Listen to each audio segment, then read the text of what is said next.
안녕하세요 여러분. 새로운 한 주도 주님의 말씀을 사모하는 그 열심이 꺼지지 않는 그런 한 주가 되기를 축복합니다. 오늘 본문은 열왕기하 12장입니다. 예후의 제7년에 요아스가 왕이 되어 예루살렘에서 40년간 통치하니라. 그의 어머니 이름은 시비야라. 브엘세바 사람이더라. 요아스는 제사장 여호야다가 그를 교훈하는 모든 날 동안에는 여호와 보시기에 정직히 행하였으되 다만 산당들을 제거하지 아니하였으므로 백성이 여전히 산당에서 제사하며 분향하였더라. 요아스가 제사장들에게 이르되 여호와의 성전에 거룩하게 하여 드리는 모든 은 곧 사람이 통용하는 은이나 각 사람의 몸값으로 드리는 은이나 자원하여 여호와의 성전에 드리는 모든 은을 제사장들이 각각 아는 자에게서 받아들여 성전의 어느 곳이든지 파손된 것을 보거든 그곳으로 수리하라 했으나 요아스 왕 제23년에 이르도록 제사장들이 성전의 파손한 데를 수리하지 아니하였는지라. 요아스 왕이 대제사장 여호야다와 제사장들을 불러 이르되 너희가 어찌하여 성전의 파손한 데를 수리하지 아니하였느냐. 이제부터는 너희가 아는 사람에게서 은을 받지 말고 그들이 성전의 파손한 데를 위하여 드리게 하라. 제사장들이 다시는 백성에게 은을 받지도 아니하고 성전 파손한 것을 수리하지도 아니하기로 동의하니라. 제사장 여호야다가 한 궤를 가져다가 그것의 뚜껑에 구멍을 뚫어 여호와의 전문 어귀 오른쪽 곧 제단 옆에 두매 여호와의 성전에 가져오는 모든 은을 다 문을 지키는 제사장들이 그 궤에 넣더라. 이에 그 궤 가운데 은이 많은 것을 보면 왕의 서기와 대제사장이 올라와서 여호와의 성전에 있는 대로 그 은을 계산하여 봉하고 그 달아본 은을 일하는 자 곧 여호와의 성전을 맡은 자의 손에 넘기면 그들은 또 여호와의 성전을 수리하는 목수와 건축하는 자들에게 주고 또 미장이와 석수에게 주고 또 여호와의 성전 파손한 데를 수리할 제목과 다듬은 돌을 사게 하며 그 성전을 수리할 모든 물건을 위하여 쓰게 할수되 여호와의 성전에 드린 그 은으로 그 성전의 은 대접이나 불집게나 주발이나 나팔이나 아무 그릇이나 은 그릇도 만들지 아니하고 그 은을 일하는 자에게 주어 그것으로 여호와의 성전을 수리하게 하였으며 또 그 은을 받아 일꾼에게 주는 사람들과 회개하지 아니하였으니 이는 그들이 성실히 일을 하였음이라. 속건제의 은과 속죄제의 은은 여호와의 성전에 드리지 아니하고 제사장에게 돌렸더라. 그때 아람 왕 하사엘이 올라와서 가드를 쳐서 점령하고 예루살렘을 향하여 올라오고자 하므로 유다의 왕 요아스가 그의 조상들 유다 왕 여호사밧과 여호람과 아하시아가 구별하여 드린 모든 성물과 자기가 구별하여 드린 성물과 여호와의 성전 곳간과 왕궁에 있는 금을 다 가져다가 아람 왕 하사엘에게 보냈더니 하사엘이 예루살렘에서 떠나갔더라. 요아스의 남은 사적과 그가 행한 모든 일은 유다 왕 역대 지략에 기록되지 아니하였느냐. 요아스의 신복들이 일어나 반역하여 실라로 내려가는 길가에 밀로궁에서 그를 죽였고 그를 쳐서 죽인 신복은 시므아스의 아들 요사갈과 소멜의 아들 여호사바드였더라. 그는 다윗성에 그의 조상들과 함께 장사되고 그의 아들 아마샤가 그를 대신하여 왕이 되니라. 아멘. 자, 이 남유다의 요아스 왕의 삶은 다른 누구보다 다윗 언약에 신실하신 하나님의 극적인 개입하심을 그 일하심을 경험할 수 있는 그런 삶이었습니다. 요아스 왕의 삶이 그 하나님의 일하심을 경험할 수 있는 그런 삶이었어요. 그는 아버지의 죽음과 이어지는 친할머니의 왕권 찬탈을 위한 왕선들 제거의 이 재난들 가운데서 고모의 손길을 통해서 하나님의 고모의 손길을 통한 개입하심으로 인해 목숨을 건질 수가 있었습니다. 갓난아기였던 요아스는 고모와 그녀의 남편인 대제사장 여호야다의 보호 속에서 7살이 될 때까지 성장했고 무사하게 그리고 다윗 왕조를 향한 하나님의 일하심을 통해 왕권을 회복할 수가 있었습니다. 물론 이제 이 어릴 때 일이기 때문에 자기는 뭐 100% 기억이 다 잘 안 날 수도 있죠. 그런데 요아스는 이 일에 대해서 제사장 여호야다로부터 아마도 또 고모도 마찬가지고요. 귀에 딱지가 않도록 계속해서 그 이야기를 들었을 겁니다.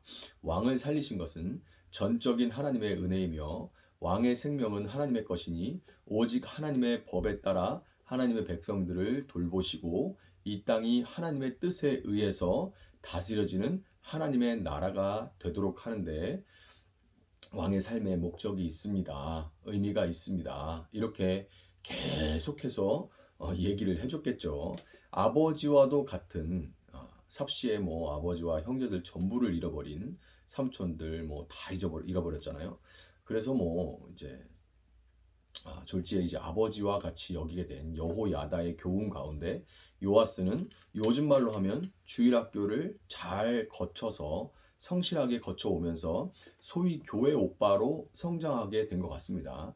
교회에서 성장한 사람답게 이 요아스도 이제 그 교회에 대한 열심도 있었던 것으로 보여요. 교회에서 이제 때로 이제 뭐 어떤 계기, 수련회나 이런 걸 통해서 마음에 좀 이제 좀 열심히 생길 때들이 있잖아요. 모태신앙들도 그런 것들이 있죠.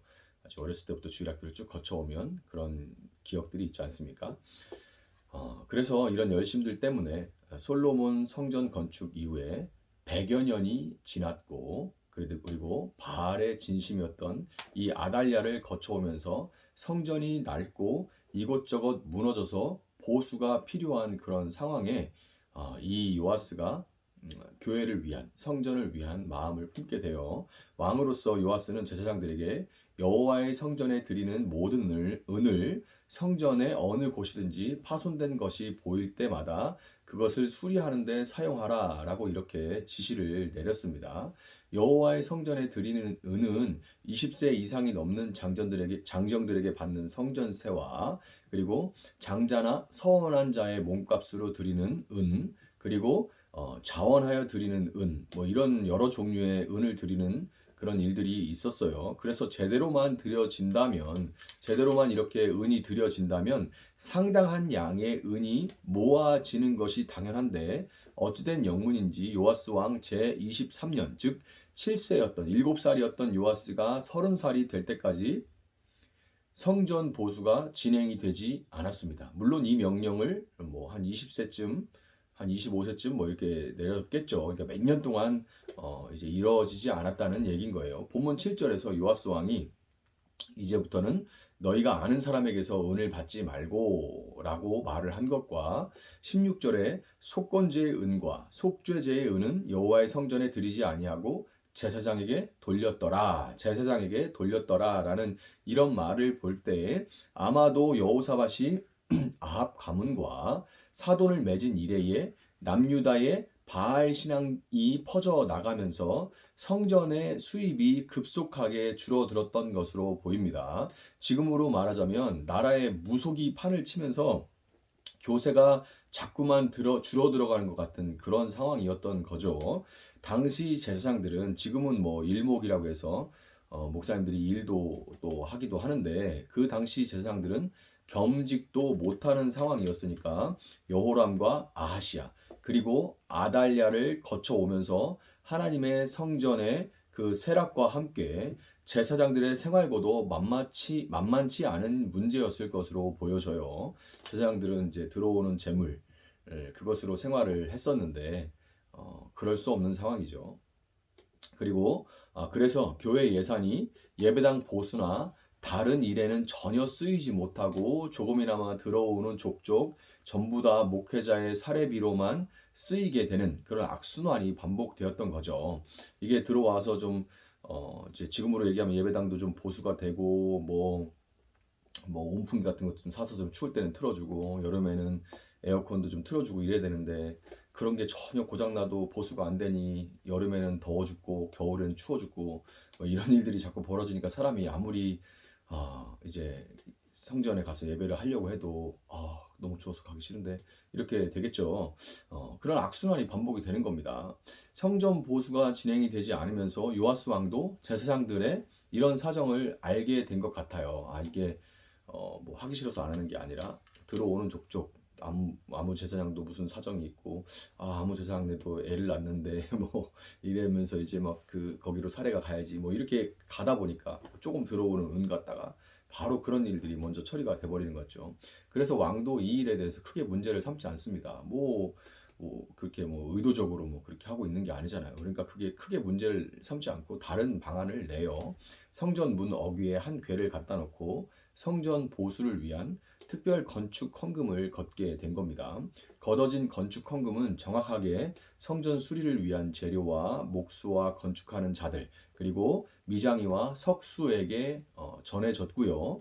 요아스 왕을 통해서 허물어졌던 여호와 하나님의 성전이 보수되면서 다시금 성전을 찾아오는 사람들도 늘어나게 되었을 것입니다.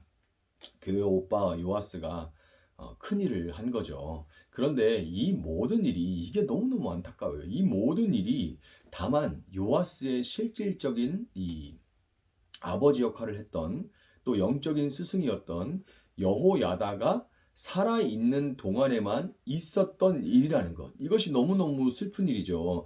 요아스는 교회에서 자라면서 목사와도 같은 여호야다의 지금의 목사와도 같은 역할을 하죠. 그런 야다의 영향력 아래에 있을 때는 곧잘 신앙생활도 하는 것 같고 나른 봉사나 선교와 같은 교회 일도 했지만 여호야다의 사후 그의 영향력이 사라지자 곧바로 이 요아스는 신하들의 소리 전하 뭐 이러면서 이런저런 뭐 이래야 됩니다 저래야 됩니다 막 이렇게 얘기들을 하잖아요.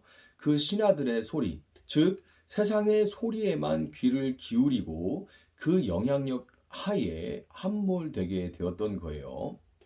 열왕기 이후에 이어지는 역대기에서 좀 더 자세한 내용들을 다루긴 하겠지만 여호야다의 영향력에서 벗어난 요아스가 세상의 길을 걸어가기 시작하자 하나님은 아람 왕 하사엘의 손을 들어서 요아스를 강력하게 징계함으로써 막 쳐들어가고 뺏어가고 막 이랬겠죠. 그러면서 그가 다시금 돌이키게끔 하시기 위해서 그런 일들을 허용하시지만 요아스는 끝내 회개하지 않고 대신 자기 손으로 보수했던 젊은 날에 자기 손으로 보수했던 여호와의 성전에서 모든 금을 다 걷어다가 하사엘의 손에 들려줘서 보내자는 이 신하들의 소리를 청종합니다. 그때 이 요아스가 엎드려 하나님 앞에 회개하고 하나님 우리를 도와달라고 했다면 하나님께서 그 일을 들으셨겠죠. 그러나 요아스는 끝내 신하들의 소리를 듣고 자기 손으로 보수해서 겨우 다시금 돌아가게끔 했던 그 성전에 금을 다 뜯어내가지고 이제 하사엘에게 들려서 제발 돌아가 주세요 해서 보내게 되는 이런 비굴한 일이 벌어지게 됩니다. 그는 결국 반역을 일으킨 가까운 신복들의 손에 비참하게 살해당함으로써 그 삶을 끝내고 말았습니다. 그는 끝내 여호야다의 하나님 아래에 있었지 자신의 하나님을 만나고 경험하지 못한 가운데 말씀의 반석 위에 서지 못하고 마치 모래 위에 지은 집과 같이 비가 오고 홍수가 났을 때 그 집이 와르르 무너져 버리고 말았습니다. 하나님 떠나서 잘 살 수 있을 것처럼 지어 나가지만 비가 오고 창수가 나니까 그 집이 와르르 무너져 버리고 말았던 거죠. 한국 교회를 이끌어 오던 장로님들 그리고 권사님들이 은퇴하고 또 돌아가시고 그 자녀들과의 세대 교체가 일어나야 하는데 그렇지 못하고 있습니다. 또 제가 담당했던 중등부 친구들도 이제 20대 후반, 뭐 빠른 애들은 30대 초반까지도 됐어요. 그런데 이런저런 소식들이 들려옵니다. 신앙생활을 여전히 잘 유지하고 지키고 그런 친구들이 있는 반면에 자기 보기 좋은 대로 살아가는 친구들의 이야기도 아프게 잘 들려와요. 모태신앙으로 태어나서 주일학교에 청년부 임원까지 했지만 지금은 교회를 멀리 떠나서 세상의 길을 걸어가는 분들이 참 많죠. 권사님들, 장로님들이 신앙을 그렇게 이야기를 했고 그분들을 따라서 뭐 자이든 타이든 교회에 오고 그래서 그 어쨌든 예배의 공간 가운데 머물러 있고 목사의 이야기를 듣고 목사와 예수 믿는 사람들과 교제할 때는 그래도 어쨌든 신앙의 범주리 안에서 벗어나지 않았던 자들이 그분들의 영향력이 사그러들고 이제 세상에 나갔을 때 완전히 그 어머니와 아버지의 하나님이었지 내 하나님은 아닌 일이 되면서 멀리 떠나버린 오히려 전에 조금 다녔었기 때문에 더 반감을 가지고 있는 나 다 알아 이러면서 더 반감을 가지고 있는 사람들이 참 많죠. 그런 분들이 이런 새벽 날개를 들을지는 모르겠습니다. 아마도 안 듣겠죠. 의지로는 안 듣겠지만 혹시라도 이제 알고리즘에 의해서라도 듣게 되고 뭐 어떤 계기로 누군가의 소개로 듣게 되신다면 여러분들이 이 땅에 태어나 믿는 부모를 통해서 목숨을 건지고 하나님의 영향 아래 잠시나마 거했던 것이 영적인 눈으로 볼 때, 영원한 나라의 관점으로 볼 때 얼마나 크고 놀라운 은혜인지를 여러분 돌아보시기 바랍니다. 그리고 멀리 세상으로 나가서 그 영향력 아래에 살지만 왜 늘 하사엘과 같은 사람들에게 계속해서 모았다고 하는 것들을 다 조금 모은 것 같으면 다 상납해 버리고 마는지 여러분 깊이 생각해 보시기를 바라요. 계속해서 모든 사람이 비가 오고 창수가 나는 것을 피할 수는 없습니다. 그것을 피할 수 있는 사람은 없어요, 이 세상에. 그러나 왜 내 집은 이렇게 모래 위에 쌓은 것처럼 와르르 와르르 그때마다 무너지는지 여러분 잘 생각해 보시기를 바랍니다. 구원은 하나님께 속한 것이지만 동시에 그 삶이 가까운 자들에게 뒤에서 칼 맞고 뒤통수를 맞고 아픔 속에 끝나는 허무하게 끝나는 그런 끝나버리는 인생이 될지 하나님 나라에 영원히 기록되는 아름다운 삶이 될지는 여러분의 선택에도 달려 있습니다. 어려운 시절을 지나고 있는 지금 부디 여러분이 요아스의 길을 가지 말고 하나님께 돌이켜서 그분의 영향 아래 다시금 풍성하고 의미 있는 삶을 살아갈 수 있기를 예수님의 이름으로 축복합니다. 잠시 기도하겠습니다. 사랑하시는 하나님 감사합니다. 요아스 왕의 삶을 보면서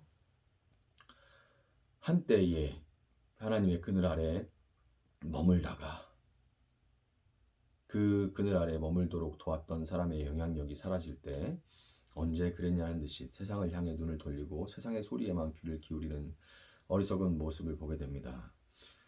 마치 스스로의 힘으로 또 세상의 도움으로 큰 집을 짓고 있는 것처럼 느껴지지만 그러나 인생에 비가 오고 창수가 나는 그때 모든 것들이 무너져 버리고 허무하고 또 믿었던 세상에서 믿었던 사람에서 믿었던 건강에서 믿었던 모든 것에서 뒤통수를 맞고 배신을 당해서 그렇게 참 허무하다, 의미 없다 그런 마음과 분노로 마음을 채워가는 그런 허탈한 인생, 의미 없는 인생이 아니라 속히 하나님께 돌이켜 그 그늘 아래 다시금 거하며 하나님의 생명싸기 아래 거하고 하나님의 인도하심과 보호하심을 경험하며 다시금 하나님의 날개 그늘 아래에서 평안을 누리며 하나님이 베풀어 주시는 모든 은혜를 풍성하게 누리며 하나님의 나라를 위한 의미 있는 삶을 살아갈 수 있는 그런 놀라운 회복의 역사가 이 말씀을 통하여 일어날 수 있도록 하나님 함께하여 주시옵소서. 감사하며 예수님의 이름으로 기도합니다. 아멘. 오늘 주신 말씀 붙들고 계속해서 기도합니다.